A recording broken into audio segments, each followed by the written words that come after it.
On July 1st, 1980, which is a long time ago, I know, my daughter was delivering her newspapers and was abducted. She was grabbed off the street. Immediately, within about 3 hours, there were search parties out through the police, and then they were asking for volunteers. Tom and I were searching different places that we could think of. And that, for me, like I was on holidays, well, so was Tom. And so it ended up that we had 2 weeks that we were searching every day.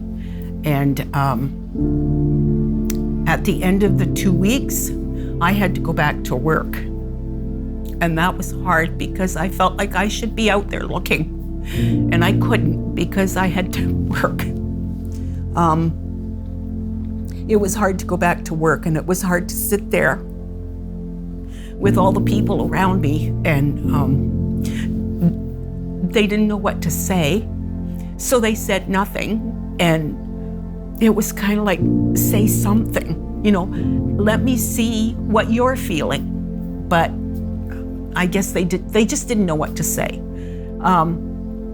So as the months went on, I can't say that we gave up hope, but it was just kind of, it was like this is the way our life is going to be for a while. That's all I can explain it. Just, this is it. This is what we've got. And in the meantime, we had Natasha, my other daughter, and we had to look after her. We got threatening phone calls about her, so she was under police protection for 6 weeks. It was not a nice time to go through at all. I mean, it was constantly on our minds. It was nothing that you could walk away from. And out of that, our marriage dissolved. Tom just couldn't handle it. And we separated.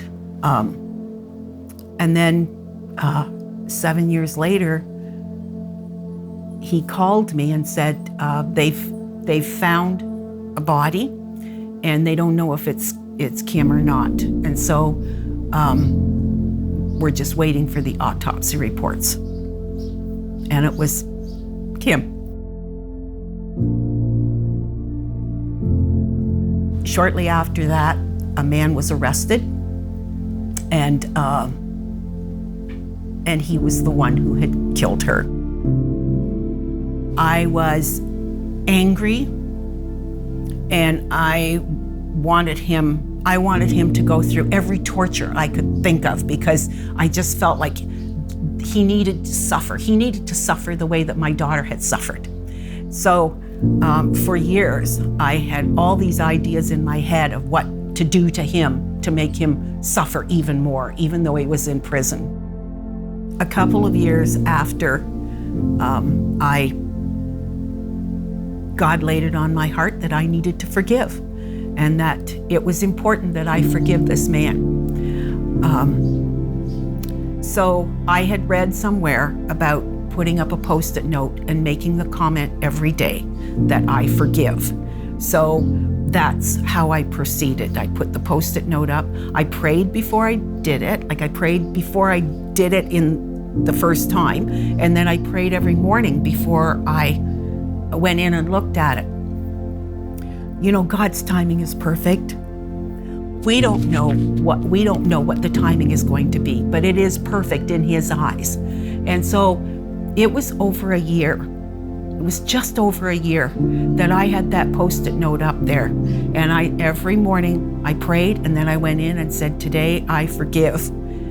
And the anger was there. The bitterness was there. Everything was there. And it was just, I didn't think it was ever gonna change. And then finally, one morning, I went in and I said the same thing again. Today I forgive. There was no anger. There was no bitterness. There was just profound sadness, because God gave me the image of His mother sitting in that courtroom all alone, And I could just feel what she was feeling. That's my baby. He was a baby at one time. He was a child at one time. No one expects to turn out the way that he did. And that's what God laid on my heart, that this was a child. This was one of God's children. He loves him no differently than he loves anybody else. So how could I not forgive? You know, I mean, God forgave him. If he'd asked for forgiveness, we don't know that. But God could forgive, so who am I not to?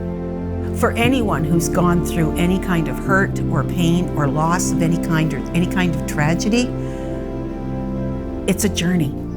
It's a long journey. It's not a nice journey.